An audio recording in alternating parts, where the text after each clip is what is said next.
Excel സോഫ്റ്റ്വെയറിനകത്ത് ഷീറ്റുകൾ എങ്ങനെ protect ചെയ്യാൻ നോക്കാം. നമുക്ക് ഈ വർക്ക് ബുക്കിനകത്ത് ഒരു ഷീറ്റേ ഉള്ളൂ.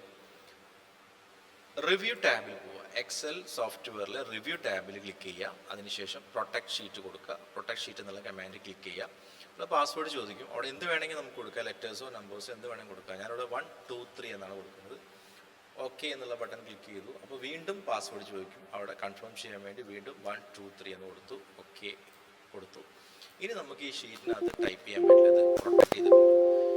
ഈ ഷീറ്റിനകത്ത് നമുക്കിനി ടൈപ്പ് ചെയ്യാനോ മാറ്റം വരുത്താനൊന്നും പറ്റില്ല. നമുക്കിത് ജസ്റ്റ് ടൈപ്പ് ചെയ്യാൻ ശ്രമിച്ചാൽ ഇങ്ങനെ മെസ്സേജ് വരും, the cell or chart that you are trying to change is protected and therefore read only. ഇത് നമുക്ക് റീഡ് ചെയ്യാൻ മാത്രം പറ്റുള്ളൂ. നമുക്കിത് കാണാൻ പറ്റും, ഇതിനകത്തുള്ള കാര്യങ്ങൾ എന്താണെന്ന് കാണാൻ പറ്റും, വായിക്കാൻ പറ്റും. പക്ഷേ ടൈപ്പ് ചെയ്യാൻ കഴിയില്ല. ടൈപ്പ് ചെയ്യണം എന്നുണ്ടെങ്കിൽ നമ്മൾ ഈ ഷീറ്റ് അൺപ്രൊട്ടക്ട് ചെയ്യണം.